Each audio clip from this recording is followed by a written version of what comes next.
மணிநீரும் மண்ணும் மலையும் அணிநிலர் காடும் உடையது அரண் என்று மறைமொழி தந்தருளிய தமிழ் மறையோன் எங்கள் மூதாதை வள்ளுவப் பெருமகனார் அவரையும் எவனொருவன்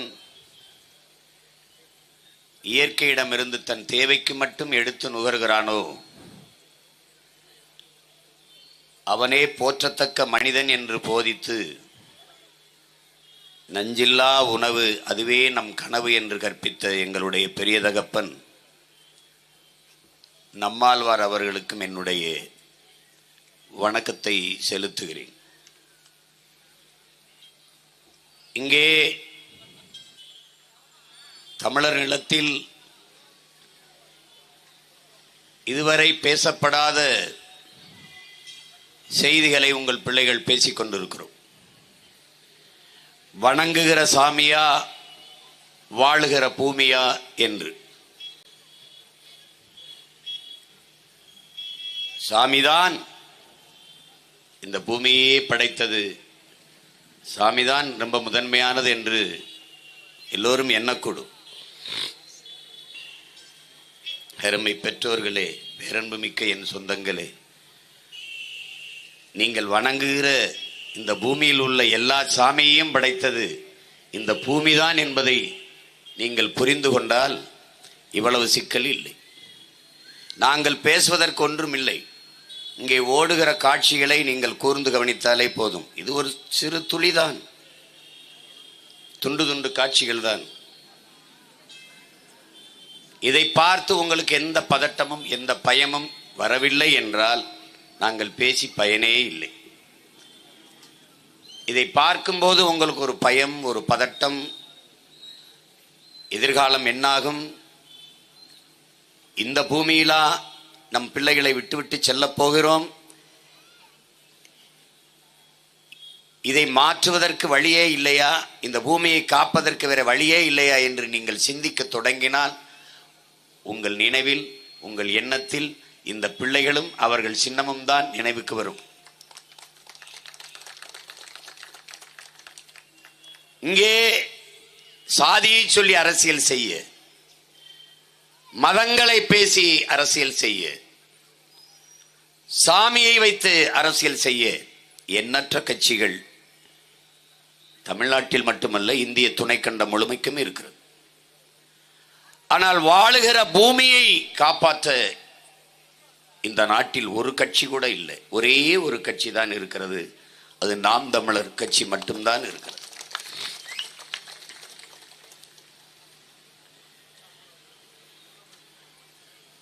இந்த பூமி 450 கோடி ஆண்டுகளுக்கு முன்பு சூரியனில் ஏற்பட்ட பெருவெடிப்பில் பிறந்த பிள்ளைகளில் இதுவும் ஒன்று. பல கோள்கள் தோன்றின, அதில் ஒன்று பூமி. மற்ற கோள்களில் உயிரினங்கள் வாழ வாய்ப்பில்லை, பூமியில் மட்டும்தான் உயிரினங்கள் தோன்றுவதற்கு வாய்ப்பு ஏற்பட்டது. அதற்கு காரணம் நீர். இந்த பூமி மலைகளால், பள்ளத்தாக்குகளால், சமவெளிகளால் உருவாகி இருக்கிற ஒன்று. இதிலே 70 விழுக்காடு நீரால் சூழப்பட்ட ஒன்று இந்த கோள் தான், இந்த பூமி தான். 70 விழுக்காடுகள் நீர்தான். மீதி 30 விழுக்காட்டு நிலப்பரப்பில் காடு, மலைகள் இவைகளெல்லாம் போக நாம் வாழ்கிற பகுதி மிகச் சிறிது. ஒரு சிறிய பகுதியில் இருந்து இவ்வளவு பெரிய பூமியை மனிதன் அழித்துக் கொண்டிருக்கிறான். உலகில் எந்த உயிரினத்தாலும் இந்த பூமிக்கு ஆபத்தில்லை, பேரிடர் இல்லை. கடைசியாக வந்த மனித விலங்கு, இந்த சமூக விலங்கு மனிதனால் மட்டும்தான் இவ்வளவு பெரிய பேராபத்தை இந்த பூமி தாய் எதிர்கொண்டிருக்கிறாள். இந்த ஆபத்தை அனுபவித்துக் கொண்டிருக்கிறார். பல்வேறு பேரறிஞர்கள் போதித்து போதித்து சோர்வடைந்து விட்டார்கள். புத்தன் ஆரம்பிக்கிறான், இந்த பூமி, நீ பூவில் ஒரு வண்டு எப்படி தன் உணவுக்காக தேனை உண்ண வந்து அந்த பூவுக்கு எந்த சேதம் இல்லாமல் உண்டு விட்டு வெளியேறுகிறதோ அப்படி இந்த பூமியை நீ பயன்படுத்திக் கொள்ள வேண்டும். புத்தன்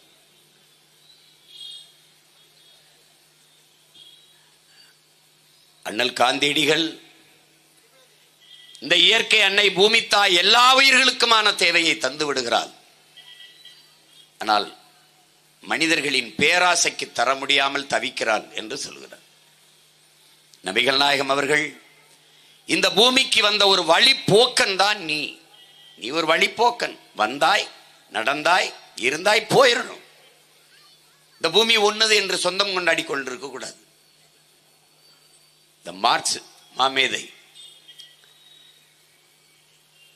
இது ஒரு சமூகத்திற்கோ ஒரு அரசுக்கோ தனி ஒரு மனிதருக்கோ சொந்தமானதில்லை. நீ சொந்தம் கொண்டாடுதல உரிமை கிடையாது. நீ வாழ்ந்து கொண்டிருக்கிற இந்த பூமியை இப்போது இருப்பதை விட மிகவும் செழுமைப்படுத்தி இன்னொரு தலைமுறைக்கு விட்டு விட்டு செல்ல வேண்டும். அதுதான் ஒவ்வொரு மானுடனின் கடமைங்கிறார். ஸ்டீவன் ஹாக்கின்ஸ் இறந்து போனார். அண்மையிலே இறந்து போனார். இந்த பூமியை எந்த உயிரினமும் வாழ்வதற்கு வாய்ப்பில்லாத ஒன்றாக இவர்கள் மாற்றிவிட்டார்கள். நீங்கள் வேற கிரகங்களை நோக்கி படையெடுங்கள் என்று அறிவுறுத்தி விட்டு போய்விட்டார். இன்று வரை நம்முடைய நாட்டில் கூட நிலவுக்கு சந்திர மண்டலத்துக்கு சந்திராயனை விட்டெல்லாம் சோதிச்சுட்டு இருக்காங்க. எந்த கொம்பை வந்தாலும் அங்கே போய் மானுடன் குடியேற முடியாது. ஏன்னா அங்கே சூழியல் அப்படி இல்லை. நீங்க உங்களுக்கு ஐயமா இருந்தால் ஐயா கவி பேரரசு வைரமுத்தவர்கள் எழுதிய கவி பேரரசு இல்ல முத்தமிழ் பேரறிஞர் ஐயா வைரமுத்தவர்கள் எழுதிய மகாகவிதை நூலை படித்து பாருங்கள். நம்முடைய அப்பா நம்முடைய பெரிய தகப்பன் நம்மாழ்வார் அவர்கள் பேசிய காணொளிகளை எழுதிய புத்தகங்களை எல்லாம் படித்து பாருங்கள். சூழியல் ஆர்வலர்கள் தந்த அரிய பெரிய கருத்துக்களை படித்து பாருங்கள். இப்போது நம்மோடு வாழ்ந்து கொண்டிருக்கிற ஐயா நக்கீரன் அவர்கள் எழுதிய புத்தகங்களை எல்லாம் படிங்கள். மிக சின்ன சின்ன புத்தகங்கள் தான். எங்க ஊர் காரைக்குடி சேர்ந்த ஆதி வள்ளியப்பன் எழுதிய புத்தகங்கள்லாம் படிங்கள். மிக சின்ன சின்னதான், 10 பக்கம் 20 பக்கம் தான். என்னிலும் இளைய என் தம்பி தங்கிகள் அதையெல்லாம் படிக்கணும். இங்க அப்படி இல்லை.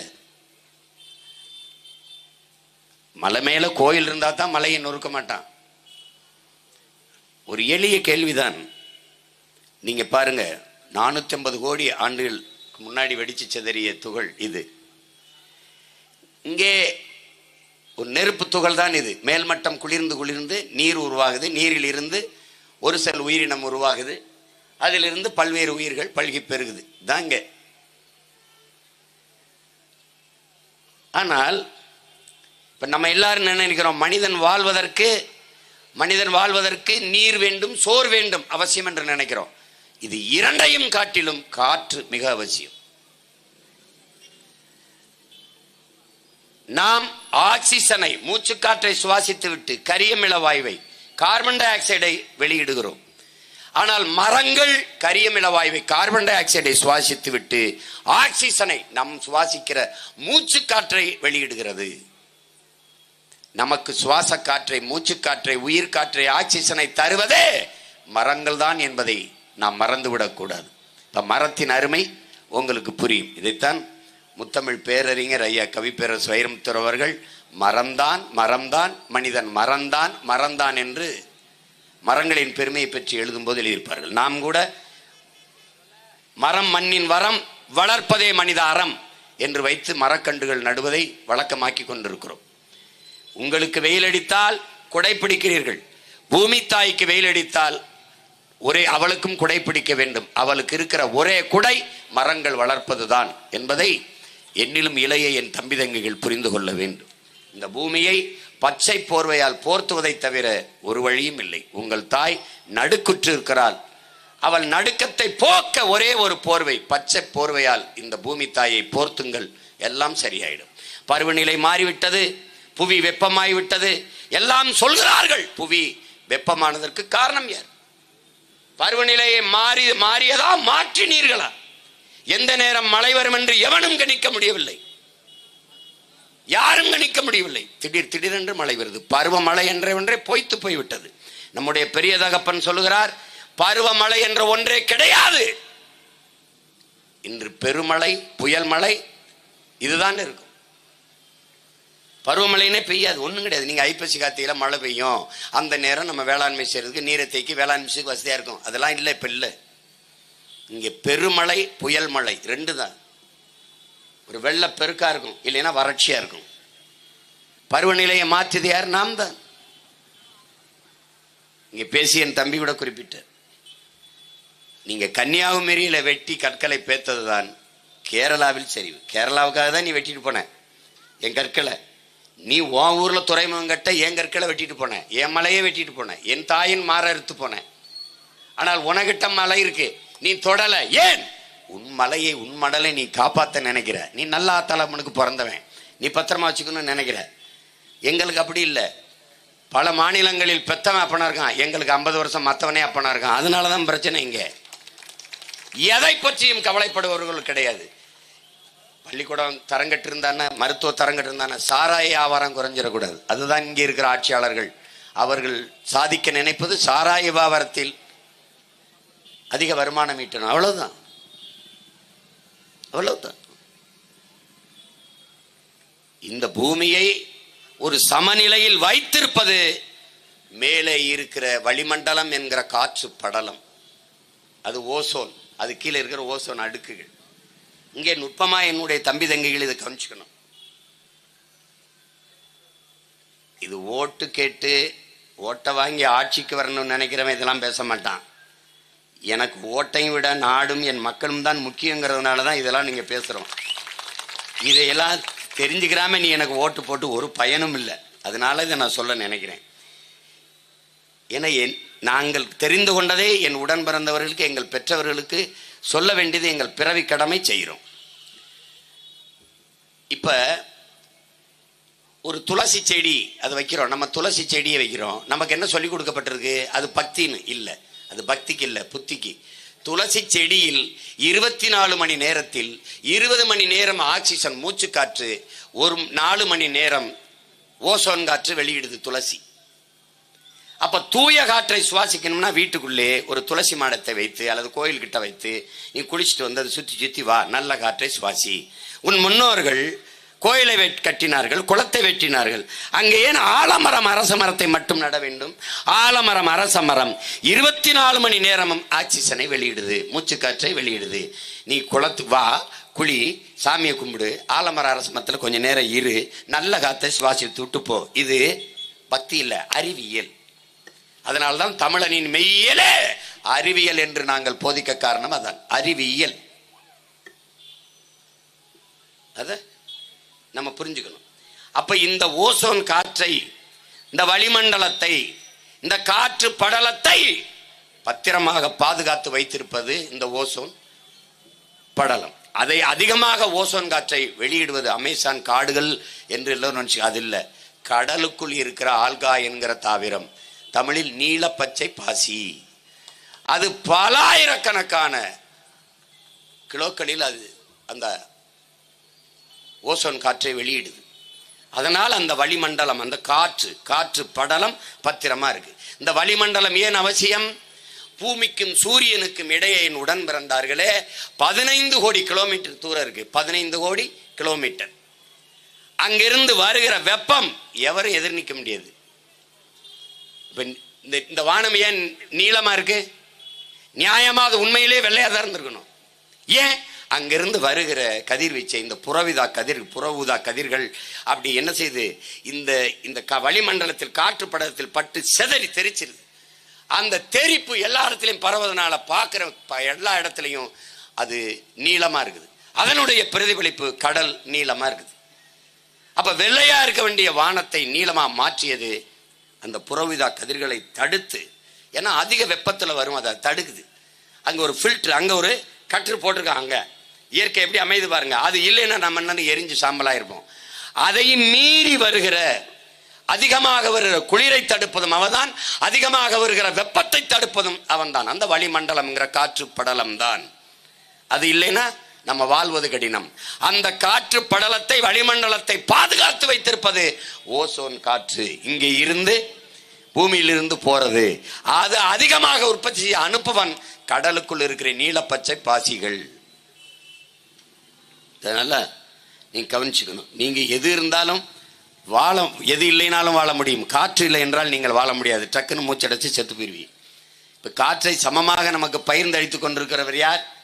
நீங்கள் வணங்குகிற சாமி இல்லை. அன்பு மக்களே, இங்கே இருக்கிற மரம் தான் என்பதை நீங்கள் புரிந்து கொள்ள வேண்டும். நீங்கள் வணங்குங்கள், வணங்குங்கள். முன்னோர்களை போற்றுவது நமது மரபு. வணங்குங்கள். நான் கேட்கிறேன், நாம் வணங்குகிற முருகன், நாம் வணங்குகிற சிவன், நாம் வணங்குகிற எல்லா இறைவனின் உருவத்திற்கு கல்லு கொடுத்தவன் யார்? அந்த கோயிலை கட்டுவதற்கு, பெருவுடையார் கோயிலை கட்டுவதற்கு கற்களை தந்தவன் யார்? தந்தவள் யார்? இவள் தான், இந்த பூமி தாய் தான். நான் பேசிக் கொண்டிருக்கிற ஒளிவாங்கி, அங்கே இருக்கிற ஒளிபெருக்கி, நீங்கள் உட்கார்ந்து இருக்கிற நாற்காலி, போட்டிருக்கிற உடை, அணிந்திருக்கிற செருப்பு, குடியிருக்கிற வீடு, பயணிக்கிற கார், பறக்கிற வானூர்தி, எல்லாத்தையும் மூலப்பொருளை தந்தவள் இந்த பூமி தான். கழுத்திலே அணிந்திருக்கிற தங்கம், காதிலே போட்டிருக்கிற வைரத்தோடு மூக்குத்தி, எல்லாவற்றையும் தந்தவள் பூமி தாய் தான். இந்த பூமியிலே நீ பார்க்கிற எல்லாம் அவள் போட்ட பிச்சை, அவள் தந்த கொடை. இவ்வளவும் தந்த உன் தாய்க்கு நீ தந்தது நோயை தவிர வேற என்ன? ஒரே ஒரு தடவை நீ கேள்வி கேட்டுப்பார். நீ அவளுக்கு என்ன கொடுத்துருக்க? ஒண்ணுமே கொடுக்கல. ஒரு கவிதையின் அன்பு தம்பி தங்கைகளே, ஆண்களும் தாயாக முடியும். என்ன செய்யணும்? பூமியில் ஒரு மரக்கண்டை நட்டு வளர்க்கணும். வளர்த்தா நீனும் தாய்தான். நீ ஒரு மரக்கண்டை கூட நட்டு இந்த பூமியில் வளர்க்கவில்லை என்றால் உன் பிறப்பு வீணாகி போனது. நீ வாழ்ந்தது அர்த்தமற்றது. நீ பிறந்து 80-90 வயது வாழ்ந்தாலும் நீ உயிரற்ற பிணம்ங்கிறான். இது மரம் வளர்க்கறது அவ்வளவு பெரிய வேலையான வேலை இல்லை, செய்யல. நீங்க பேசினதில்லை. அவர்களுக்கு தெரியுமா? உங்களுக்கு ஏன் என்று தெரியுமா? ஏன் என்று தெரியுமா? தெரியாது. அவர்களுக்கு தெரிந்திருந்தால் இது எப்பவோ நடந்திருக்கும். இங்க கேட்கிறாங்கல்ல, எத்தனை ஆயிரம் ஆண்டுகளா நம்ம அந்த நீர்ப்பாசனத்தை நம் முன்னோர்கள் செய்து கொண்டிருந்தார்கள். அவர்களாம் இப்ப சிமெண்ட்ல தான் சுவர் கட்டினாங்களா? தரை உரம் சிமெண்ட்டை போட்டு வச்சாங்களா? கால்வாயில் எல்லாம் அப்படி பண்ணாங்களா? 2 கரையிலும் மண்ணால் இருக்கும். அங்கதான் நண்டு, நத்தை, மண்புழு எல்லாம் கூடி இருக்கும். கசிவு நீர் பாசனம்னு இருக்கு, பல லட்சம் ஏக்கர். நீ அங்கே போய் சிமெண்ட்டை பூசிட்ட தரையில, இதுலயும் தண்ணி எப்படா கீழே போகும்? மூளைங்கிற உறுப்பு இருக்கா? வறுத்து சாப்பிட்டில்ல? இந்த அறிவு இருக்கிறவன் செய்யல, அது அறிவு இருக்கிறவன் செய்யற செய்யலா? கரையை அரிச்சிருது. அட பைத்தியக்காரனுக்கு பிறந்த பைத்தியக்கார, மரத்தை நடணும்டா. கரை நெடுக மரம் நடுக, கரை நெடுக மரம் நடுக. மருங்கு வண்டு சிறந்த ஆர்ப்ப மணிப்பு ஆடை அது பொறுத்து கருங்கையில் கல்வெளித்து ஒழுகி நடந்தாய் வாழி காவேரி. இளங்கோடிகள் சிலப்பதிகாரத்தில். மருங்கு வண்டு சிறந்து ஆர்ப்ப மணிப்பு ஆடை அது பொறுத்து அப்படின்னா 2 கரைகளிலும் இருக்கிற மரங்கள் அப்படி ரீங்காரமிட்டு பாடுது. அங்க இருக்கிற வண்டுகள், பூக்கள் இருக்கிற வண்டுகள் ஆர்ப்ப மணிப்பு, அங்கிருந்து உதிர்கிற பூக்கள் ஆடை போர்த்து, அப்படி பூவால் செய்த ஆடை போல ஆடையை போர்த்தி கொண்டு கருங்கையில் கல்வெளித்து குதிச்சு குதிச்சு விளையாடுற கண்டை மீன்கள் எல்லாம் உன் கண்களா? காவிரி கிட்ட கேட்கிறான் இளங்கோடிகள். உன் கண்களா? அப்படி துள்ளி குள்ளி குதிக்குதே, அது உன் கண்களா? அப்படி ஒல்கி நடந்தாய், இடுப்பை வளைத்து நெளித்து நடை போட்டு வரும் காவேரியே வா என்று இளங்கோடிகள் வரவேற்கிறான். இப்போது நம்ம அப்பா எழுதுறாங்க, நம்முடைய அப்பா நம்மாழ்வார் என்ன எழுதுறாங்க? இப்படி எல்லா நதிக்கரையிலும் வண்டுகள் பாடும், நதிகள் இடுப்பை வளைத்து நாளை நெளிந்து ஓடும். அதுக்கு நீ என்ன செய்யணும்? கரை நடுக மரம் நடுக என்று சொல்ற. இப்ப நீ நட்டியா? பனை மரத்தை நடு, மரங்களை நடு, வேற அனுப்பி மண்ணை இருக பிடித்துக் கொள்ளும், பற்றி கொள்ளும். எப்படி அரிக்கும்? இத்தனை ஆயிரம் ஆண்டுகளா எங்கள் முன்னோர்கள் பார்த்துல சிமெண்ட்ல தான் பூச்சிட்டு இருந்தானா? இந்த அற்ப காசு, பிச்சைக்கார காசுக்கு அவனுக்கு கான்ட்ராக்ட் விட்டு அதுல ஒரு 2 கோடி 1 கோடி. இது நாங்க ஆட்சிக்கு வந்து இதை பேக்கிறதுக்கு பல கோடி. ஆமா, என்ன சிரிக்கிற? மொத்தத்தையும் நான் பேக்கணும், அதுக்கு தெண்ட செலவு. எங்க இருந்து எடுப்பேன்? உன் வீட்டுல இருந்தா எடுப்பேன். நீ எங்க வச்சிருக்கிறியோ அங்க இருந்தா எடுப்பேன். இந்த கான்ட்ராக்ட் எடுத்தவன் வேண்டா, அவன் சொத்த போடான் சீஸ் பண்றான். எடுறா, வித்து போடுறா, இதை எடுறா. இல்லைங்க தெரியாம பண்றான். நாங்களும் இப்ப தெரியாம தான் பண்றோம், தள்ளுங்கிட்டு. இதெல்லாம் என்னது? அறிவு இருக்கிறவன் செய்யற செயலாது. நண்டு செத்தா உனக்கு என்ன, நரி செத்தா உனக்கு என்ன, உனக்கு என்ன, எது செத்தா என்ன? நீ பாரு, இந்த தேனி நான் பார்க்கிற போது தேனி வருது. தேனீக்கள் என்ற இனம் இறந்து விட்டால் மானுட இனம் 4 ஆண்டுகள் கூட வாழாது. நான் சொன்னா பைத்தியக்கார போய் சின்னவன் படிக்கல, அறிவியல் பேரறிஞர் ஆல்பர்ட் ஐன்ஸ்டீன் சொல்றான்டா 4 ஆண்டுகள். தேனி செத்து போச்சுன்னா தேனீக்கு இதுக்கு என்னங்க சம்பந்தம் இருக்கு? உயிர் பெருக்கம் இருக்காது, உயிர் சூழல் இருக்காது. பூச்சி, வண்டு, வண்ணத்து பூச்சி, தேனீக்கள் இல்லை என்றால் எல்லா செடியும் பூக்கும், காய்க்காது. இந்த உயிரியல் உண்மையை அறியாத நீ என்ன செய்ய போற? என்ன தெரிஞ்சுக்க போற? நீ 500 ரூபாய்க்கு ஓட்ட போட்டு எங்களை ரோட்ல போட்ட தவிர நீ சாதிச்ச என்ன? 50 வருஷத்துல என்ன சாதிச்ச? தேனீக்களுக்கு என்ன சிம்மான், என்ன சிம்மான் பிரச்சனை? இந்த மீன் செத்து கிடக்கு, அப்புறம் வரேன். இந்த தேனீக்கள் என்ன இல்லைன்னா என்ன? இது போகும்.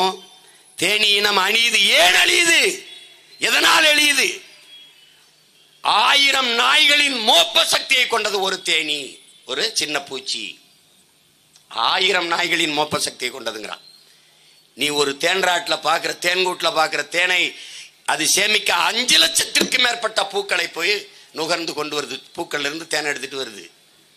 நீ ஒரே அதை டப்புன்னு சாப்பிட்டு போயிட்டு இருக்க. அதை நம்முடைய தாத்தா ஜேசி குமரப்பா எழுதுனது சேவை பொருளாதாரம்ங்கிறாரு. அவனுடைய சேமிப்பை அவன் அவனுக்காகத்தான் சேமிக்கிறான். அவனுடைய தன்னலத்தில் அவனுடைய உணவுக்கு சேமித்ததில் பொது சேவை இருக்கு, சேவை இருக்கு, அது பலருக்கு பயன்படுது. அதனால் அது சேவை பொருளாதாரம்ங்கிறது. அவனுக்கு தான் எடுத்தான். ஆனா நீ எடுத்துக்கிட்ட. நம்ம சொல்லும்ல, பசு மாடு, பசு பால் தரும், காகம் வடையை திருடி விட்டது. நம்ம கற்பிப்பான். காகம் எடுத்துக்கிட்டு போறது, வடையை பசிக்கு தூக்கிட்டு போறது திருட்டு. ஆனால் இவன் பசுமாடு காலால உதைமோனு காலை, வாளால் அடிச்சிருமோனு வாழை, ரெண்டையும் உள்ள விட்டு அப்படி கட்டிட்டு கறக்கிறதுக்கு பேர் பசு பால் தரும். நீ தாண்டா பெரிய திருட்டு பையடே. அது பால் கறக்கிறது கண்ணுக்குட்டிக்கே. அது மாதிரிதான் இது. அது தேனை சேர்த்தது அதன் உணவுக்கு, நீ எடுத்துட்டு வந்துட்ட. அதுதான் அது சேவை பொருளாதாரம்.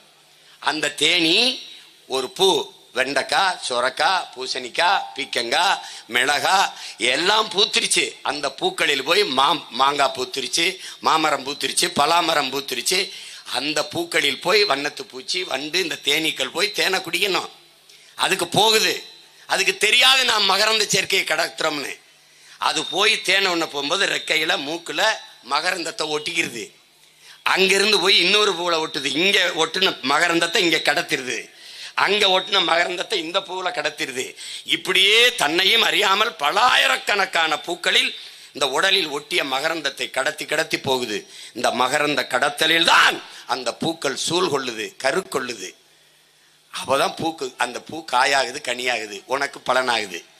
இந்த வண்ணத்து பூச்சி செத்துருச்சுன்னு நினைக்கிறேன். செத்துருச்சு. இப்ப எப்படி தெரியுமா? பல்லாயிரக்கணக்கான கூலி ஆட்களை விட்டு இந்த பூவையும் இந்த பூவையும் ஒட்டிக்கிட்டு இருக்கான். இந்த பூவை இந்த பூவையும் ஒட்டிக்கிட்டு இருக்கான். ஏன் மகரந்தத்தை கடத்துறான்? ஏன்? வண்ணத்து பூச்சி இல்ல, தேனீக்கள் இல்ல. ஏன் செத்தது? உன் கருமம். பாக்டம்பாஸ் 20 பொட்டாசியம் 60ன்னு போட்டு வேர்ல நஞ்ச போட்ட, அப்புறம் பூச்சிக்கொல்லின்னு போட்ட, பூச்சிக்கொல்லின்னு மருந்து அடிச்ச. பூச்சினா பூச்சி மட்டும் சாகுதா? பூச்சி ஏன் கொல்ற?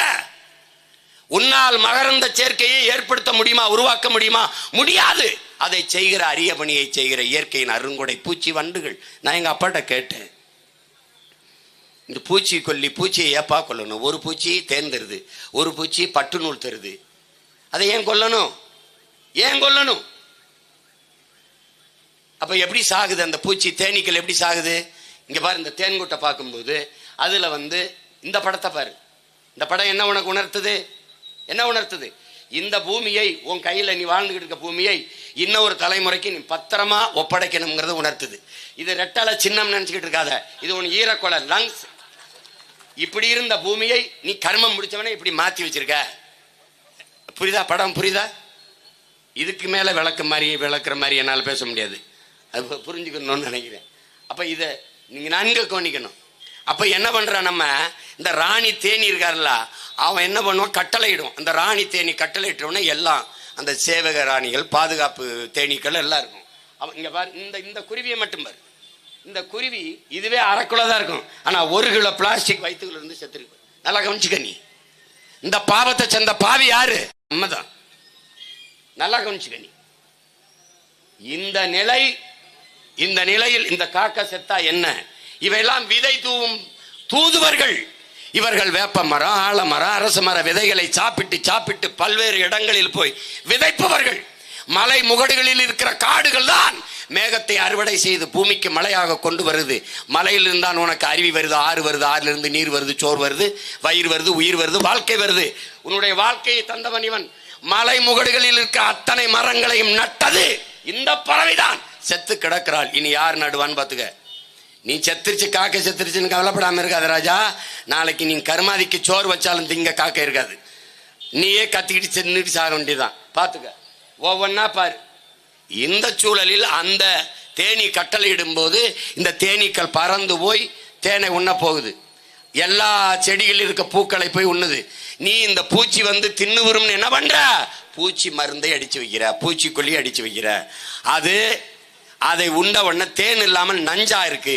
அந்த நஞ்சை உண்ட பிறகு இந்த தேனீக்கள் அப்படியே மயக்க நிலைக்கு வந்துருது. எப்படி வந்துருது? எங்கிருந்து நாம் பயணப்பட்டோம் என்பது அது தேன்கூட்டிலிருந்து கிளம்பும்போது அதுக்கு நல்லா ஞாபகம் இருக்கு. இந்த மலர்களில் தேனை உண்டு விட்டு, இந்த நஞ்சு கலந்த அந்த தேனை உண்டு விட்டு திரும்பும் போது ஒரு மயக்க நிலைக்கு போயிருது. தான் எங்கு கிளம்பினோம், எங்கு செல்ல வேண்டும் என்கிறத முகவரியை மறந்துருது. எப்படி? டாஸ்மார்க்கில் நல்லா ஃபுல்லா மப்படிச்சு சரக்கு அடிச்சவன் வீடு எங்க இருக்குன்னு தெரியாம எங்கேயாவது போய் முட்டி அப்படி ரோட்ல விழுந்து கிடக்கிற மாதிரி இந்த தேனீக்கள் கிளம்பி வந்த இடத்தை மறந்து அங்கங்கே விழுந்து செத்துருது. எல்லா பூச்சியும் செத்த பிறகு பூச்சிகள் வரும் என்று காத்திருந்த ராணி தேனி செத்துருது. தேனீக்கள் இனம் அழிஞ்சிருது. நாம் அழிய போறதுக்கான அறிகுறி. அதை பத்தி நம்ம கவலை கிடையாது. நீ பாத்துக்க, இது பார்க்க அற்ப பூச்சியா இருக்குது. 1000 நாய் கல்லை விட்டு ஏறி ஓடும். ஒரு சின்ன பூச்சி தான், கல்லை விட்டு ஏறி நீ ஓடுவ, தெரிச்சு ஓடுவ. அப்ப பார்த்துக்க யார் வலிமையானவன்னு. நீ சின்ன பூச்சின்னு நினைச்சிடாத. அப்ப என்ன பண்ணுது? இது எல்லாவற்றையும் தடுத்து நிறுத்துவது, குளிரையும் வெப்பத்தையும் தடுத்து நிறுத்துவது காற்று படலம், அந்த வளிமண்டலம். அங்கிருந்து வருகிற வெப்பத்தை நேரடியாக பூமிக்கு வரவிடாமல், நம் தலைக்கு நமக்கு வரவிடாமல் தடுக்கிறது மரங்கள். பூமியிலேயே மரங்கள் எல்லாம் பச்சையா இருக்கு, எல்லா செடி கொடியும் பச்சையா இருக்கு. அங்கிருந்து வருகிற வெப்பத்தை தடுத்து அது தனக்கான உணவை தயாரிக்குது. ஸ்டார்ச் அது எடுக்குது, அது சர்க்கரையை எடுக்குது. அப்பா என்ன சொல்றாங்க நம்மாழ்வார், அங்க அந்த இலைகள்ல ஒரு தொழிற்சாலை இருக்குடா மகனேங்கிறார். அந்த என்ன பண்ணுது? தனக்கான உணவை அந்த வெயில், அந்த சூரிய ஒளியிலிருந்து எடுக்கும் போது இலை பச்சை உருவம் பெறும், பச்சை நிறம் பெறுது, பச்சையத்தை எடுத்துக்கிறது. அப்ப வெயிலை குறைச்சிது, சாஃப்ட் பண்ணிடுது. அதனால நீ மரத்து நிழல்ல போய் நிற்கும் போது உனக்கு வெயிலினுடைய தாக்கம் தெரிவதே இல்லை. அப்ப அதை தாங்கி நிறுத்துது. இதுல இருந்து என்ன தெரியுது? மரம் வளர்ப்பது மானுட கடமை என்று தெரியுது. மரம் வளர்ப்பது, மரம் என்பது மனித உயிர் மட்டுமல்ல, பறவை பட்சிகளின் வீடு, அதற்கான உணவு. மரம் என்பது மழை. எல்லாத்தையும் நீ புரிஞ்சுக்கிட்டு அதை செய்யணும். நீ அதை விட்டு நீ இவங்க இப்ப இருக்கிறவங்க என்ன தெரியுமில்ல, மரம் இந்த ஒரு பாட்டு வரும்ல, காசு பணம் துட்டு, அது மாதிரி மரம் காசு பணம் துட்டு வெட்டுன்னு வெட்டிக்கிட்டு இருக்கான். இந்த படம் பார்த்தா நினைக்கிறேன். இந்த படத்தை பாரு. நீ தரையில குப்பையை போட்டா இந்த பிளாஸ்டிக்கை, ஒருவேளை உங்க மகன்கிட்ட அதிகாரம் கொடுத்தா முடிஞ்ச வரை அள்ளி சரி பண்ணுவேன். நீ கடல்களை போட்டு விட்டு போயிட்ட, எந்த அப்பனை வச்சு அல்றது? இப்ப எப்படி சரி செய்யறது? நான் இதை யோசிச்சு பாரு, இது எப்படி அல்றதுன்ற? கரை ஒதுங்குகிற மீன்கள் எல்லாம் வயிறை கிழிச்சால் 40 கிலோ 30 கிலோ திமிங்கலத்தின் வயிற்றில் பிளாஸ்டிக் கழிவுகள். இந்த மீனை பாரு, இது ஏன் செத்ததுன்னு ஒரே ஒரு தடவை கேள்விகள். இந்த மீன்கள் லட்சக்கணக்காக செத்து இப்படி கரை ஒதுங்க காரணம் என்ன? நச்சு கழிவுகள்.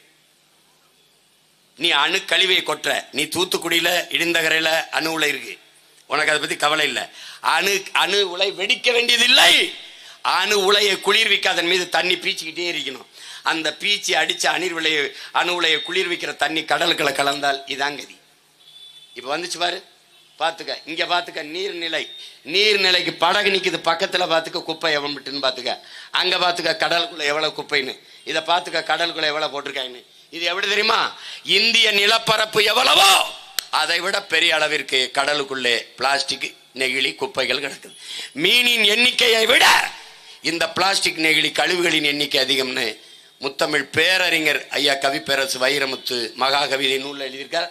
படி, இங்க பாத்துக்க. கடல் நீர்நிலையில் எல்லாம் இந்த இந்த பிளாஸ்டிக் இது மக்கி மண்ணோடு மண்ணா போக 5000 ஆண்டு ஒரு அறிஞன், 5 லட்சம் ஆண்டு ஒரு அறிஞன், 50,000 ஆண்டு ஒரு அறிஞன், எதையும் எவனும் பார்க்க போறதில்லை.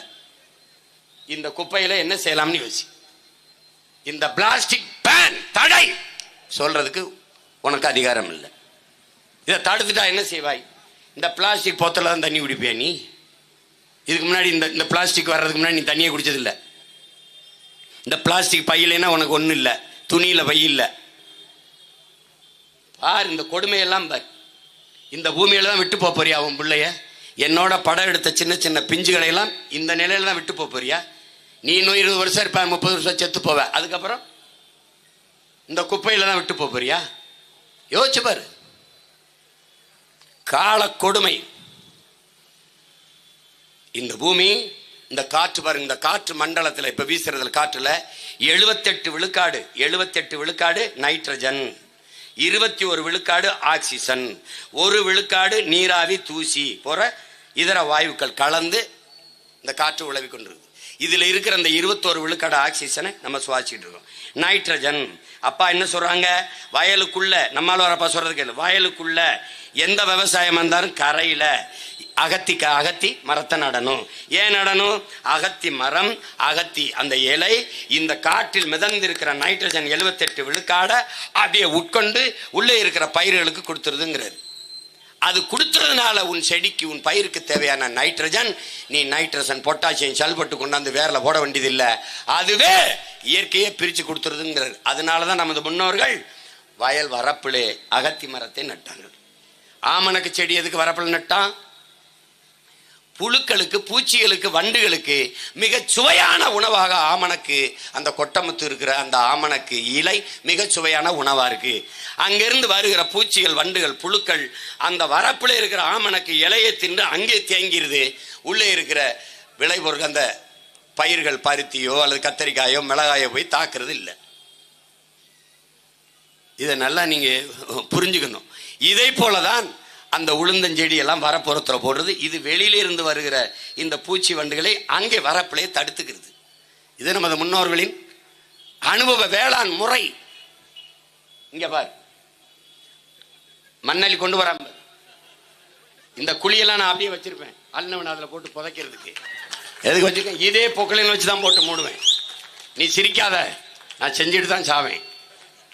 இங்க பாரு, 1/2 அங்குலம் எங்கெல்லாம் பார் கடற்கரையில் 1/2 அங்குலம் இருக்குல்ல, இது 1 அங்குலம். இதுல 1/2 அங்குலம் ஆற்று மணல் உருவாக 100 ஆண்டுகள் ஆகும் ஆய்வு சொல்லுது.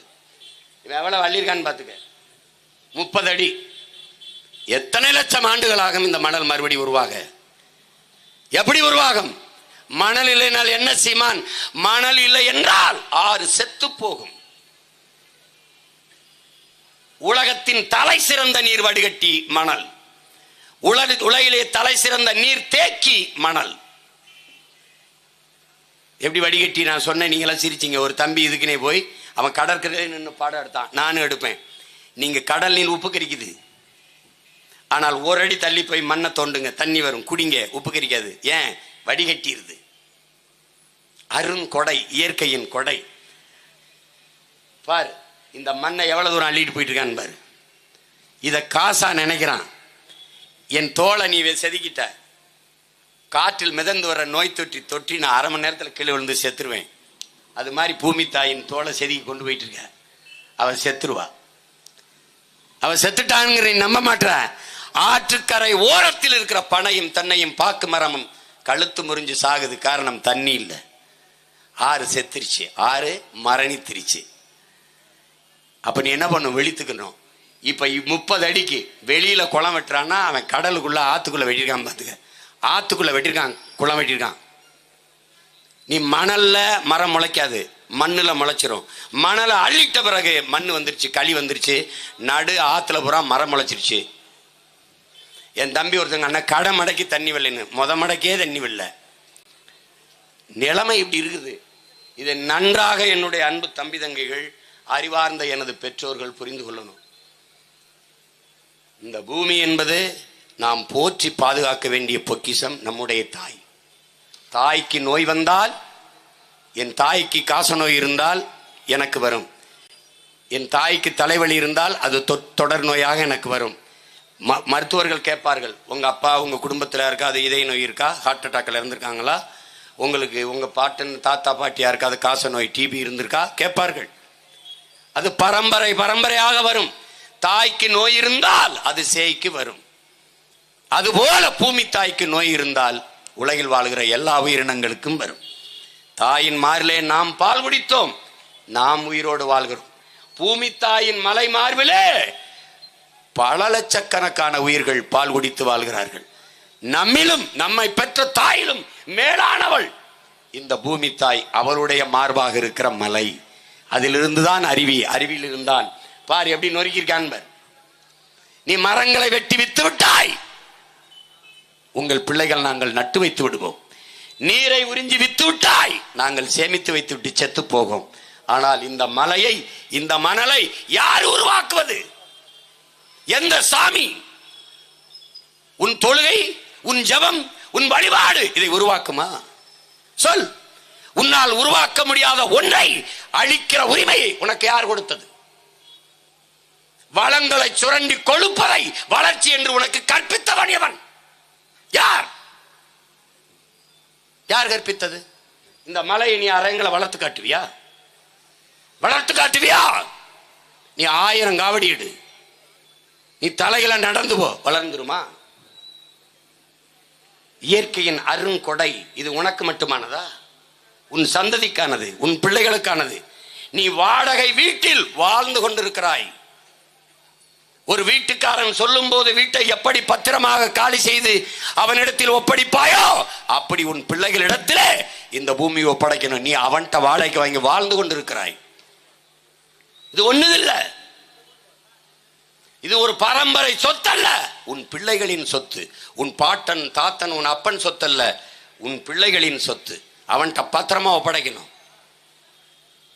நீ இந்த மலையை நொறுக்கினாய், என்ன செய்தாய்? ரோடு போட்டாய். இந்த மலையை நொறுக்கினாய், மாளிகை கட்டினாய். நீ நினைத்துக் கொண்டிருக்கிறாய் மாளிகை என்று, உன் பிள்ளைகளுக்கு கட்டிய மாளிகை என்று இல்லை, உன் சந்ததிக்கு கட்டின சமாதி என்பதை நீ மறந்து விட்டாய். நீ இதை நொறுக்கி கல்குவாரி ஆக்கி ரோடை போட்டாய். எங்கே போகிறாய் வேகமாக? வீட்டுக்கு அல்ல, சுடுகாட்டுக்கு என்பதை நீ மறந்து விட்டாய். விழித்துக் கொள்ள வேண்டும் என்ன தம்பி தங்கைகளே. தமிழனை தவிர உலகில் இந்த அரசியலை எவனும் பேச மாட்டான். ஏன்? தமிழன் மானுட நேயன் அல்ல, உயிர்மை நேயன். அவன் புல்லுக்கு பூண்டுக்கு காக்கைக்கு குருவிக்கு எல்லாவற்றுக்கும் அரசியல் செய்கிறவன்.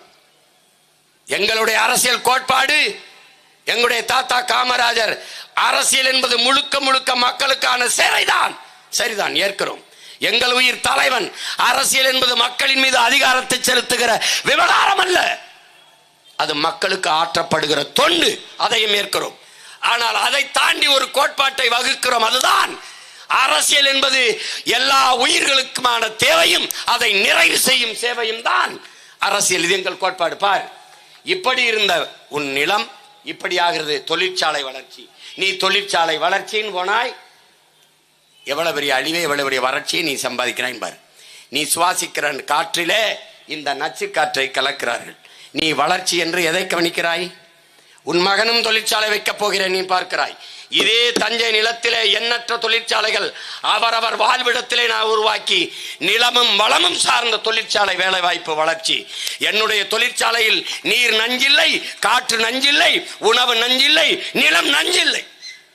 2000 ஏக்கரில் கரும்பு, கரும்பில் இருந்து சர்க்கரை, கரும்பு சக்கையிலிருந்து சாப்பிடுகிற தட்டு, கரும்பிலிருந்து எத்தனால், பெட்ரோல், பிரேசில் இருக்க தொழில்நுட்பத்தை பயன்படுத்தி அந்த சர்க்கரை, வெல்லம் எல்லாம் அவரவர் வாழ்விடத்திலே படித்தவன் படிக்காதவன் அனைவருக்கும் அரசாங்க வேலை. படிக்காதவன் கரும்பை வெட்டுவான், கொண்டாந்த ஆலையில கொட்டுவான். படிக்காதவன் ஆலையை காய்ச்சுவான், சர்க்கரை வெளியில் இருப்பான். படித்தவன் எண்ணி அடுக்குவான். எத்தனை லட்சம் டன் காய்ச்சப்பட்டிருக்கு அதை ஒட்டுவான். எல்லா இடத்துலையும் சந்தைப்படுத்தி வருவான். படித்த என் பிள்ளை. படிக்காதவன் படிக்காதவனுக்கு ஒரே இடத்துல அரசு வேலை. அவன் வாழ்விடத்திலே பார் எப்படி உன் பூமி ஆக்கி வச்சிருக்கேன். ஒரு அற்புதம், ஒரு அதிசயம் உனக்கு. நீர் பார்த்துக்க, 3 நிலை அடையுது. திரவ நிலை தண்ணியா இருக்கும், உரைநிலை பனிக்கட்டி, காற்று நீராவியாகும், நீ சூடுபடுத்தினா பறந்து போயிடும். வாயு நிலை காற்று, 3 நிலையை கொண்ட ஒன்று இருக்குன்னா, ஒரு அற்புதம் இருக்குன்னா அது நீர் தான். எல்லா தத்துவங்களையும் ஒரே 1.25 அடியில் நம்முடைய முன்னோன் வள்ளுவ பெருமகனார் பாடி, நீரின்றி அமையாது உலகு எனின் யார் யாருக்கும் வானின்றி அமையாது ஒழுக்குன்னு படிட்டது. விசிம்பின் துளி விழி நல்லால் பசும்புல் தலை காண்பது அரிதுன்ட்டான். ஒரு துளி நீர் பூமியில விழாது, பசும்புள்ளின் தலை காண முடியாதுன்ட்டான். அந்த அது அது அது தலை கூட நீ பார்க்க முடியாதான்ட்டான். இதை விட நீரின் அருமையை உலகத்தில் எவனும் பாட முடியாது. பார்த்துக்க, இங்க பார்த்துக்க, சிங்கம் பிளாஸ்டிக்கை திங்குது, காகம் இவன் தண்ணியை குடிக்கிறதுக்கு மண்டையை விட்டு ஒன்றும் இல்லை திட்டிட்டு இருக்கான். அங்கே பசு இவன் அவனே அடித்து தண்ணியை குடிச்சிருக்கான். கொத்துக்கிற விஷப்பாம்பு பயந்து ஓடலை, தண்ணியை கொடுத்தாரு குடிச்சிக்கிட்டு இருக்கு. நீ நல்லா கவனிச்சுக்கணும். நீ இந்த காக்கை அந்த ஜாடிக்குள்ளே கல்லை போடுது. நீ தூரம் இருந்து பார்க்கும்போது காக்கைக்கு எம்பிட்டு பேராசை. நீ படிச்சிருப்ப 5ஆப்பு 4ஆப்புல ஒரு குடுவையில் தண்ணி இல்லை, காக்கை ஒவ்வொரு கல்லா போட்டு அது குடிச்சதுன்னு. தண்ணி இல்லாமல் வச்சா அந்த அயோக்கிய பேலை பிடிச்சி அடிக்காம அது ஒவ்வொரு கல்லா எடுத்து போட்டு அது நிறைஞ்ச வர குடிக்குது. நீ நினைக்கிற பேராசை என்று இல்லை, காகத்தின் தாகம் என்பதை நீ புரிஞ்சுக்கணும். அவ்வளவு தாகம் இருப்பதால் தான் அவ்வளவு தேடுது. இந்த பாவம் உன்னை விடுமான்னு பாரு. சிங்கத்தை பார்த்தா எல்லாம் பயந்து ஒண்ண, அந்த காட்டுக்குள் போய் கொழுப்படுத்து போய் நீ பிளாஸ்டிக் போத்தலை போட்டு, எங்க உங்க மகன் ஆட்சிக்கு வந்தானே நீ பிளாஸ்டிக் போட்டு பார்த்துருவோம் வச்சிரு, பேன் வந்தவன தடை. யாரெல்லாம் வெள்ளவோ துணிப்பை, வாழை இடையில பை இருக்கு, துணியில பை இருக்கு, நார்ல பை இருக்கு, கோணி சாக்குல பை இருக்கு. ஏன் உன் துணிப்பையில வாங்கினா வராதா? நான் தடை பண்ற வரதா? மாற்று இருக்கா? இல்ல இருக்கு. எல்லாவற்றுக்கும் மாற்று இருக்கு, எல்லாவற்றிற்கும் மாற்று இருக்கு. இருக்கிறது. இயற்கை எல்லாவற்றையும் தந்திருக்கிறாள். நீ தாயின் மாரில் பால் குடி, மாரை அறுத்து ரத்தம் குடிக்காதே. நீ என்ன செய்து கொண்டிருக்கிறாய்? தாயின் மாரை அறுத்து ரத்தம் குடித்துக் கொண்டிருக்கிறாய். அதான் இங்க இருக்கிற கொடுமை. இங்க பாருங்க எப்படின்னு, என்ன பாடுபடுதுன்னு பாரு. இது உலக உயிர்களுக்கு நாம் செய்யற கொடுமை. இப்ப இருந்து என்ன தெரிஞ்சுக்க, தண்ணீர் மானுட தேவை மட்டுமல்ல, உலக உயிர்களின் உயிர் தேவை. எனக்கு தாகம் என்றவனை போத்தல்லை கொடுக்கிறார்கள். காகம் என்ன செய்யும்? கொக்கு என்ன செய்யும்? நாய் என்ன செய்யும்? நரி என்ன செய்யும்? ஒரு தடவை சிந்தித்து பாருங்கள் என் அன்பு சொந்தங்கள், ஒரே ஒரு முறை சிந்தித்து பாருங்கள். இதை பற்றி இவர்கள் சிந்திக்க மாட்டார்கள். இந்த தண்ணியை பற்றி அவர்களுக்கு கவலை இல்லை. டாஸ்மார்க்கில் விற்கிற தண்ணியை பற்றி தான் இந்த ஆட்சியாளர்கள் அதிகம் கவலைப்படுவார்கள், சிந்திப்பார்கள். பூமினா நினைக்கிற வெறும் மண்ணுன்னு நினைக்கிற இல்லை. நம் தாய், நம் தாயின் மடி. முத்தமிழ் பேரறிஞர் ஐயா வைரமுத்தவர்கள் சொல்லுகிறார்கள், தாய்ப்பாலும் மண்ணும் பாலும் தாய்ப்பாலும் எளிதாக கிடைப்பதால் மானுட சமூகம் மதிப்பதில்லைன்னு. இது காலு கீழே மிதிக்க விடுதில்ல, அதனால அவனுக்கு இழிவா தெரியுது. ஐயா கவிக்கோ அப்துல் ரஹ்மான், என் அன்பு பிள்ளைகளே, அந்த கவிதையை நல்லா கவனிங்க. உன்னை பெற்றவள் நீ இறந்தவுடன் பிணம் என்று தள்ளி விடுகிறாள். வயிற்றிலே 10 மாதம் சுமந்தவள் தன் கருவறையிலே, உயிர் கருவறையில வைத்து உன் உயிரை பிரசவித்தவள் நீ இறந்தால் பிணம் என்று தள்ளிவிடுகிறார்கள். உன் உடன் பிறந்தார்கள் உறவுகள் பிணம் என்று தள்ளிவிடுகிறார்கள். எல்லாரும் நிராகரித்ததை மறுபடியும் வா என்று தன் வயிற்றுக்குள் வாங்கிக் கொள்பவள் இந்த பூமி தாய்தான் என்கிறார். நீ ஆழமா கவனிச்சுக்கணும், இதை நல்லா புரிஞ்சுக்கணும் நீ. அதனால அதன் அருமை தெரியாம நம்ம அதான் எங்களுடைய ஈழத்து பாவேந்தன் புதுவை ரத்தினதுரை எங்கள் அண்ணன், உங்கள் தாய் நிலத்தை பேரன்பு கொண்டு காதலியுங்கள் என் அன்பான மக்களே. உங்களை பெற்ற தாயோ 10 மாதம் தான் உங்களை கருவறையில் சுமக்கிறார். ஆனால் இந்த பூமி தாயோ உங்கள் வாழ்நாள் முழுக்க உங்களை சுமக்கிறார்.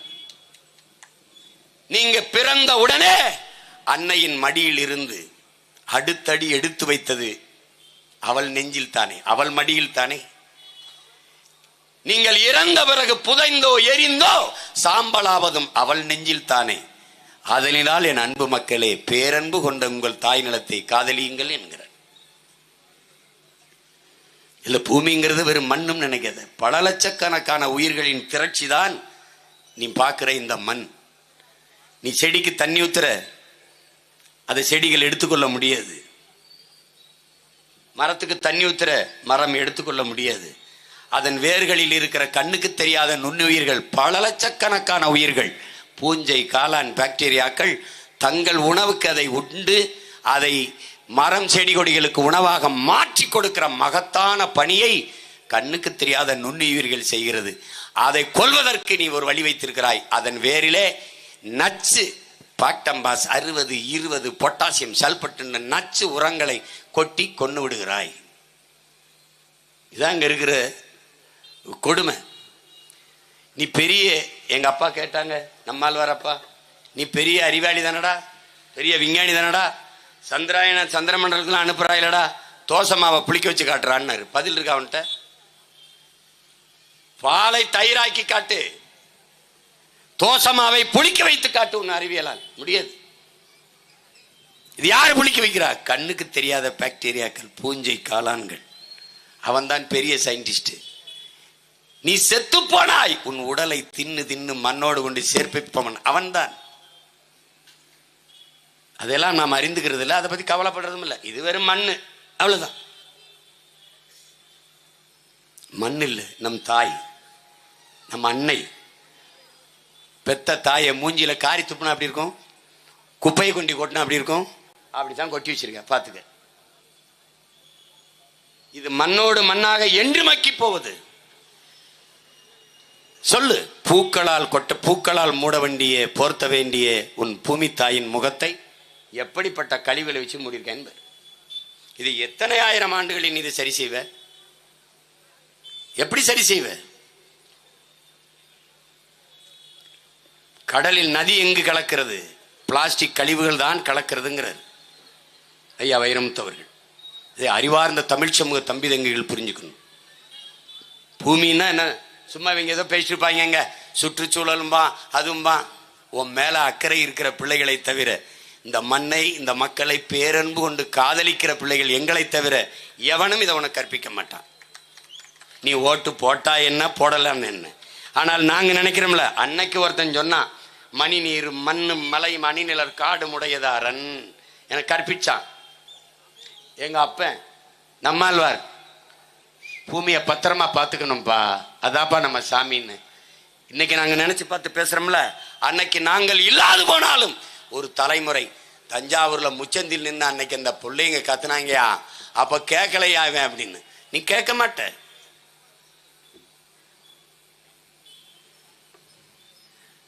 அறிவார்ந்த எனது தம்பி தங்கிகள், என் அன்பு சொந்தங்கள், இதை ஆழ்ந்து கவனிக்கணும். பூமிதான் இந்த உலகத்தில் எல்லாவற்றையும் தந்தது. இதுல எல்லாம் கவனிச்சுக்கிறங்க. நம்ம அப்பா இன்றைக்கு பிறக்கிற ஒரு குழந்தை 25 ஆண்டுகளில் கழித்து வாழ்வதற்கு இந்த பூமியில் இடம் இருக்காது. இல்லை என்றால் வாழ்கிற பூமியாக, இந்த வாழ்கிற இடமாக இந்த பூமி இருக்காது. இதான் கோட்பாடு. இன்னைக்கு என்னோட படம் எடுத்த பிள்ளைகள் இருக்காங்கல்ல, 25 வருஷம் கழிச்சு வாழ்றதுக்கு இந்த பூமியில இடம் இருக்காது. இடம் இருக்கும், ஆனால் வாழ்கிற இடமாக இந்த பூமி இருக்காது. ஒண்ணு குப்பையர், நாசமா இருக்கும். இது அப்பா சொன்னது. 25 ஆண்டுகள் பூமியில் வாழ்நாள். 120 நாடுகளின் ஆய்வறிஞர்கள், நம்முடைய ஐயா தமிழ் தேச பேரியக்கத்தினுடைய பொதுச் செயலாளர் நம்முடைய ஐயா வெங்கட்ராமன் அவர்கள், வெங்கட்ராமன் அவர்கள் எழுதிய ஒரு புத்தகம் இருக்கு. அறிவியல், சூழியல், அறிவியல், அரசியல்னு ஒரு புத்தகம் இருக்கு. சின்ன புத்தகம் தான், என் தம்பி எல்லாம் வாங்கி படிங்க. 120 நாடுகளின் ஆய்வறிஞர்கள், சூழியல் ஆய்வறிஞர்கள் ஆய்வு செய்து ஐநால உலக பெருமன்றத்தில் ஒரு அறிக்கை தாக்கல் செய்யறாங்க. 12 ஆண்டுகள் தான் பூமியில் வாழ்நாள் இருக்குது, அதுக்குள்ள பூமியை காப்பாத்திக்கிறங்கன்ட்டு. அந்த நேரம் கொதிச்சு கொந்தளிச்ச இந்த அறிஞர்கள், விஞ்ஞானிகள், அவன் நாட்டுக்கு போனாலும் குளிர்காத்து பத்தவன கோபம் தணிஞ்சிருச்சு. ஐநாவில் அந்த நேரம் ஆவேசப்பட்டு கைதட்டினவன், சபையை விட்டு வெளியேறினவன அவனுக்கும் முடிஞ்சிருச்சு. ஆனால் உலகெங்கும் எவனும் பேசல. எழுதினவர் எங்க ஐயா வெங்கட்ராமன். கத்தி கொண்டிருக்கிறது நாம் தமிழர் கட்சியின் பிள்ளைகள். தெருவா கத்திக்கிட்டு எப்படியாவது இந்த பூமியை காப்பாத்துறான்ட்டு. இதோட பிரான்ஸ் மன்னியல் ஆய்வறிஞன் கிளாடு பூரிங்கோ இன்றும் இருக்கிறார். அவர் சொல்றாரு, என்னரும் பிள்ளைகளே, நம் இயற்கை அன்னை பூமி தாய் மரண படுக்கையில் கிடக்கிறாள், அவளை காப்பாற்ற ஓடி வாருங்கள். ஆதியில் நாம் காடுகளில் வேட்டையாடினோம், விலங்குகளை உண்டோம், காய்கனிகளை உண்டோம். நம் இயற்கை அன்னை நம் பூமி தாய் கன்னிகளியாமல் கற்போடு அப்படியே இருந்தால் ஆறு ஆறாக இருந்தது, மலை மலையாக இருந்தது, காடுகள் காடுகளாக இருந்தது, அப்படியே இருந்தது. பிறகு வந்தவர்கள் பண வேட்டை ஆடினார்கள், பணத்திற்காக வேட்டையாடத் தொடங்கினார்கள். நம் பூமி தாய் 18 வயதிலே கற்பழிந்து விட்டால், கற்பழிக்கப்பட்டு விட்டால், 18 வயதிலே பாட்டி ஆகிவிட்டால், சாக கிடக்கிறாள், காப்பாற்ற ஓடிவார்கள்ங்கிறான். இப்போ அதே தான் உங்கள் உடன் பிறந்தவன் நானும் சொல்கிறேன். எப்படியாவது இந்த பூமியை காப்பாற்றணும். இந்த மணலை அள்ளி தின்று விட்டார்கள், நாம் அதை உயிர்ப்பிக்க முடியுமா? எப்படி முடியும்? உயிர்ப்பிக்கலாம். அதற்கு என்ன வழி? அருவி வரணும். அருவி எங்கிருந்து வரணும்? ஆறிலிருந்து வரணும். ஏரி குளத்தை நாம் வெட்டணும், கிணறை நாம் வெட்டணும், கண்மாயை நாம் வெட்டணும். ஆனால் ஆறை நாம் உருவாக்கினோமா? இல்லை. ஆறை உருவாக்கியது அருவி. அருவியை பிரசவித்தது யார்? மலை. அந்த அருவியை பூமிக்கு கொண்டு வந்தது யார்? மரங்கள். 300 அடி 400 அடி உயர்ந்திருக்கிற மரங்கள் மேகத்தை அறுவடை செய்து பூமிக்கு கொண்டு வந்தது. அதிலிருந்து ஒவ்வொரு துளியாக அங்கே இருக்கிற உயிரினங்கள், புல்லு, மரங்கள் எல்லாம் தன் உணவு தேவைக்கு போக மீதி துளிகளை உருட்டிவிட ஒன்று திரண்டு அருவியாக கொட்டுச்சு. அங்கே அருவி ஓடி வருகிற போது அங்கே இருக்கிற சிறு குறு கற்களை ஒன்னோட ஒன்று உரச விட்டு மணலாக மேலே படர விட்டது. அதான் ஆத்து மணல். அதையும் நம்ம உருவாக்கல. இப்ப மண்ணள்ளி தின்னாச்சு, ஆறு செத்தாச்சு. இப்ப உயிர்ப்பிக்கணும். என்ன செய்யணும்? மறுபடியும் அருவி வரணும். அருவி எங்க உற்பத்தி ஆகுது? மலையில. இப்ப மலை என்ன ஆகுது? மலையே சாண்ட் ஆயிருச்சு. மலை மணலாக நொறுக்கப்படுகிறது. பிறகு எப்படி அருவி வரும்? எப்படி ஆறு உயிர்ப்பிக்கும்? இதை அறிவார்ந்த தமிழ் சமூக மக்கள் சிந்திச்சு பார்க்கணும். அப்ப இது புரிந்து கொண்டு, இது ஒரு சின்னதான், எனக்கு நேரம் ரொம்ப குறைவு. ஆனால் தேர்தலுக்கு இன்னும் 10-12 மாதங்கள் இருக்கு. தினம் கத்திக்கிட்டு இருப்பேன். கேட்டா கேளு, கேட்கலைன்னா போ, அது எனக்கு பிரச்சனை இல்லை. ஆனால் என் மரண படுக்கையில் நான் பார்க்கும்போது எனக்கு வலிக்காது. நான் என் பிறவி கடமையை செஞ்சிட்டேன். என்னால் முடிஞ்ச வரைக்கும் கத்திட்டேன். எங்க தாத்தா பட்டுக்கோட்டை பாடினார்ல, காலமறிந்து கூவும் சேவல் கணக்காய் கூவும், கவுத்தி போட்டாலும் நிற்காதுன்ட்டாரு. நான் கணக்காய் காலமறிந்து கூவிட்டேன். விழிப்பதும் மறுபடி படுத்து புரண்டு தூங்குவதும் உன் விருப்பம். வந்தா வா. என்னைக்காவது ஒரு நாள் இதெல்லாம் ஐயோ தப்பு இல்லைன்னு நினைச்சின்னா, குடிக்க தண்ணி இல்லை, தாகத்தோட நின்னா மங்களா என் அண்ணன் முகம், உன் முகம், என் முகம்தான் வரும். வா, தேடி வா. இல்லைன்னா போ. இருந்தா உனக்காக நின்று போராடுறேன், இல்லைன்னா உனக்காக நான் வருந்துவேன். அவ்வளவுதான், வேற வழி கிடையாது. இப்போ வணங்குகின்ற சாமியையும் விட வாழுகிற பூமிதான் இங்கே. அது நமக்கு மட்டுமல்ல, பல கோடிக்கணக்கான உயிர்களின் உடைமை இந்த பூமி என்பதை நீ புரிஞ்சுக்க. பூச்சி, வண்டு, ஏன் உன்னை கடித்து தொந்தரவு பண்ற மூட்டை பூச்சி, கொசுவுக்கும் இந்த பூமி சொந்தம்தான், சொந்தம்தான். அதை நீ கவனிச்சுக்கணும். காலையில் கூட சொன்ன, நீ ரொம்ப புத்திசாலி, கொசு வீட்டுக்குள்ள வராம வலையை அடிச்சுக்கிருவ. ஆனா கொசு உற்பத்தி ஏன் ஆகுதுன்னு யோசிக்க மாட்டேன். கொசு எங்கிருந்து உருவாகி வருதுன்னு யோசிக்க மாட்டேன். அப்பா சொன்னாங்க, அந்த சாக்கடை நீர் தேங்கி இருக்கிற இடத்துல முதலில் உருவாவது கொசு அல்ல, அரட்டலை. அந்த தவளை பூச்சி, அந்த முதல் பருவம் அந்த அரட்டலை.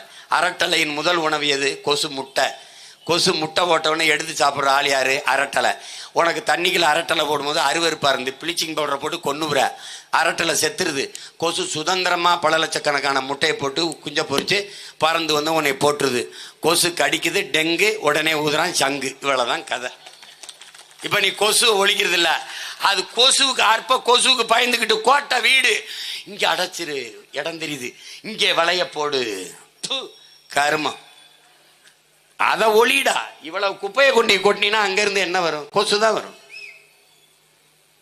அறிவார்ந்த தமிழ் சமூக மக்கள், என்னரும் தம்பி தங்கைகள், நீரின்றி அமையாது உலகு என்பது உண்மை. ஆனால் காடின்றி அமையாது நாடு என்பதும் உண்மை. காற்றின்றி எவ்வுயிரும் உலகில் வாழாது என்பதுதான் பேருண்மை என்பதை புரிந்து கொண்டு, பெருமனே வீசுகிற நச்சுக்காற்றை மூச்சுக்காற்றாக மாற்றி தருகிற பணியை மரங்கள் செய்கிறது என்பதை மறந்து விடாது, ஒவ்வொரு என் தம்பி தங்கைகளும் உங்கள் பிறந்த நாள் வயது 5 மரக்கன்றுகள் நடுங்கள். உங்கள் பிறந்தது 25 ஆண்டுகளா, 25 மரக்கன்றுகளை நடுங்கள். நட்டு உங்களுக்கு பிடித்தமான பெயர்களை வைங்கள். தாத்தா பெயர், பாட்டி பெயர், குலதெய்வத்தின் பெயர், உங்களுக்கு எந்த பெயர், உங்கள் காதலி, முன்பு காதலித்து விட்ட பெண், அந்த பெண் ஞாபகம் வருதா, வச்சு விடு. இப்ப காதலிச்சிருக்க பெண் ஞாபகம் வருதா, வச்சு விடு. எந்த பேர் வருதா வச்சு விடு. ரொம்ப கோபமா இருக்கு, இவனை பார்க்கும் போதெல்லாம் கோபமா இருக்கா, நம்ம ஆளுங்க நிறைய பேர் இருக்கா, நமக்கு எரிச்சல் வர்ற மாதிரி கோபம், அவன் பேரை கூட வச்சு விடு. ஆனால் கோபத்தில் அவன் பேரை வச்சுட்டு தண்ணி ஊத்த மறந்துடாத. தயவு செய்து வை. இல்லை என்றால் உங்க அண்ணன் அதுக்கும் ஆட்சிக்கு வந்து மரம் நடுவதை மக்கள் இயக்கமா செய்யும். நான் பல கோடி பனை திட்டம்னு அன்னைக்கு சிரித்தவர்கள் இப்போது காவிரி கரை நெடுக பனைமரம் நடுவோம் என்றிருக்கிறார்கள். நடுவோம் என்ற அறிக்கை, அவ்வளவுதான், அவ்வளவுதான். அதை நன்றாக கவனித்து வைத்துக் கொள்ளுங்கள். இந்த பல கோடி பனை திட்டம், 10 ஆண்டு பசுமை திட்டம் என்பது நம்முடைய திட்டம். மரக்கண்டு 10 மரக்கண்டுகளை நட்டு என் பிள்ளை காட்டிவிட்டால் வகுப்பறையில் பரீட்சை தேர்விலே 10 மதிப்பெண்கள் கூடுதலாக பிராக்டிக்கல் மதிப்பெண்கள் கொடுக்கும். 100 மரக்கண்டுகளை நட்டார், 1000 மரக்கண்டுகளை நட்டால் தமிழ் தேசிய குடிமகன் விருதை கொடுத்து 5 லட்சம். சாராயம் குடிச்சு செத்தவனுக்கே 10 லட்சம்னா நம்ம ஒரு 15 லட்சத்தை கொடுப்போம். மரக்கண்டை நட்டான், மரக்கண்டுல உன் பேரை வெட்டி வை, என்ன வேணாலும் வை, வச்சுக்க, நீ நட்டு வள. உனக்கு இடம் இல்லை, நான் வந்தவனை இடம் ஒதுக்கி தருவேன், நீ எங்கே போய் நட்டுறணும். தண்ணி இல்லை, ஓடுற அத்தனை சாக்கடை கழிவு நீரையும் சுத்திகரித்து தருவேன். சாலை போடுவதற்கு, வீடு கட்டுவதற்கு, மரக்கண்டுகளை நடுவதற்கு அந்த தண்ணீரை பயன்படுத்துவேன். கீழே தேறுகிற அழுக்கு மண்ணை உரமாக பயன்படுத்தி நீரை சுத்திகரித்து இதற்கு பயன்படுத்துவோம். தண்ணீர் நாங்கள் தருவோம், மரக்கண்டை நட்டு. ஆயிரக்கணக்கான மரம் நட்டுட்ட, கண்ணை தானம் பண்ணிட்ட, நீ உறுப்பை தானம் பண்ணிட்ட, உடலையே தானம் பண்ணிட்ட. நீ இறந்தால் அரச மரியாதையோடு உன்னை அடக்கம் செய்யும் நாம் தமிழர் அரசு. பிள்ளைக்கு தமிழ் பேரை வச்சிட்டியா, நிரந்தர வைப்பு தொகையாக 10,000 போட்டுரும் பிள்ளைக்கு. தமிழ் பெயரோட என் பிள்ளை சான்றிதழை கொண்டு அரசு பணிக்கு வருதா, வேலையில் முன்னுரிமை கொடுத்துரும். அது அரசு பள்ளி கல்லூரியில் படிச்சிருக்கா, வேலையில் முன்னுரிமை. என்ன வேலை கொடுத்துருவாய் சீமன், பொறுத்திருந்து பார், எல்லாருக்கும் வேலை இருக்கு. நீ எங்கேயும் வர வேண்டியதில்லை, நீ வாழ்ற இடத்திலே கொடுப்பேன். ஆடு மாடு வளர்த்தல், பட்டுப்பூச்சி வளர்த்தல், தேனீக்கள் வளர்த்தல், நெசவு செய்தல், மீன் வளர்த்தல், எல்லாம் அரசு பணி, எல்லாம் அரசாங்க பணி. நீ பணம்பால், தென்னம்பால், மூலிகை சாறு, கல்லை இந்த குறிப்பிட்ட சாதி தான் இறக்கணும் இல்லை, எவனே இறக்கலாம். கவர்மெண்ட் சம்பளம் இறக்கி கொடுத்துட்டு போ, நாங்கள் விற்போம். கருப்பட்டி காய்ச்சி விற்போம். 1 கிலோ கருப்பட்டி அமெரிக்காவில் 1000 ரூபா. அவன் கருப்பட்டி இறக்குமதி செய்ய காத்திருக்கான், ஏற்றுமதி செய்ய வந்துட்டு உற்பத்தி இல்லை. நாம் வர்றோம், உலகத்துக்கு உணவை ஏற்றுமதி செய்கிறோம். எதை பற்றி இங்கே கவலைப்படாத. நீ காவிரியில் தண்ணி வரல, நம்ம பாட்டன் அரசேந்திர சோழன் கட்டிய வீரநாராயண ஏரி 16 கிலோமீட்டர். எங்கள் ஊர் ராமேஸ்வரத்துலேருந்து தலைமன்னாருக்கு கடலின் தூரம் 16 கிலோமீட்டர். அப்படின்னா ஒரு கடல். அந்த கடலை தூர்வாரி நாம் பராமரித்து ஒவ்வொரு ஆண்டும் கடலூரில் பெய்கிற அந்த நீரை தேக்கி பெரும் குழாய்கள் மூலமாக காவிரி படுகைக்கு தண்ணீரை தூக்கிட்டு வரலை. நான் பிரபாகர மகனில் நீ ஞாபகம் வச்சுக்க, வஞ்சய மாட்டான். பாண்டியார் புன்னம்பலால் அணையை கட்டி திருப்புறேன். 6 மாவட்டத்தை கேரளாவை செழிக்க வைத்துட்டு இருக்கிறது என் நீர். நான் தடுக்கிறேன், அணையை கட்டுறோம், தூக்குறோம். எனக்கு உதவி மட்டும் செய், ஒன்றும் செய்ய வேணாம். ஓட்ட போட்டு வீட்டில் படுத்துக்க, நாட்டை என்கிட்ட கொடு, எப்படி கொண்டு வரேன்னு மட்டும் பாரு. இந்த பூமியை, தமிழ்நாட்டை உலகத்தின் சொர்க்கமா மாத்துறேன். இதை வைத்து எல்லாரும் முன்மாதிரியாக ஆட்சி செய்யற மாதிரி மாத்துவோம். முடியாதுன்னு மட்டும் நினைக்காத, நம்மளால முடியும், நம்ம ஓடத்தலாலே முடியும். ஓடுகிற தண்ணீரை தடுத்து பாசனத்திற்கு பயன்படுத்தி விட முடியும் என்று உலகில் ஒரே ஒருவன் சிந்தித்தான், நம்முடைய மூதாதை, நம் பாட்டன் கரிகால் பெருவளச்சோழன். ஓடுகிற தண்ணீரை தடுத்துட முடியும்னு உலகத்துல முதல்ல அவன் தான் சிந்திச்சான். 1800 ஆண்டுகளாகி இன்னும் இடியல. இவன் பாலத்தை கட்டிட்டு இந்த பக்கம் இறங்குறான், இடிஞ்சு விழுகுது. மோடி கட்டின ராமர் கோயிலே ஒழுகுது. பாராளுமன்ற கட்டடம் தண்ணீரால் நிறையுது. சிவாஜிக்கு ஒரு சிலை திறந்தார், திறந்துட்டு அவர் வீட்டுக்கு போறதுக்குள்ள மொத்தமாக உதிர்ந்து விழுந்துட்டுது. கவனத்தில் வச்சுக்கிட்டு வேலை செய்யணும். என்னரும் தம்பி தங்கைகள், உங்கள் முன்னால் உட்கார்ந்து இருக்கிறவர்களுக்கு மட்டும் இதை பேசலை. அண்ணன் நிறைய பேசணும்னு வந்தேன், நேரம் ரொம்ப குறைவு. சிற்றூர்களை சீக்கிரம் முடிக்கணும்னு சொன்னேன். எங்கள் ஆளுகள் எல்லாம் நான் செஞ்ச தப்பு தான். எல்லாரையும் பேச பேச விட்டு பூரா மண்டை முழுக்க பூரா கருத்து. என்னை பாவம் பார்த்து நேரம் கொடுத்துருக்கான், ஏதோ வந்துட்டான் பேசுறதுக்கு, பேச வச்சு அனுப்பிடுவோம்னு. உலகம் முழுமைக்கும் என் பேச்சை உற்று கேட்கிற என் உயிர்க்கினி என் உறவுகள், சாமியை விட பூமியை நேசிக்க வணங்க கற்றுக்கொள்வோம். நாம் வணங்குகிற சாமியையும் தாங்கி நிற்பவள் இந்த பூமிதான் என்கிற புரிதலோடு வாழ பழகுவோம். நன்றி, வணக்கம். நாம் தமிழர்.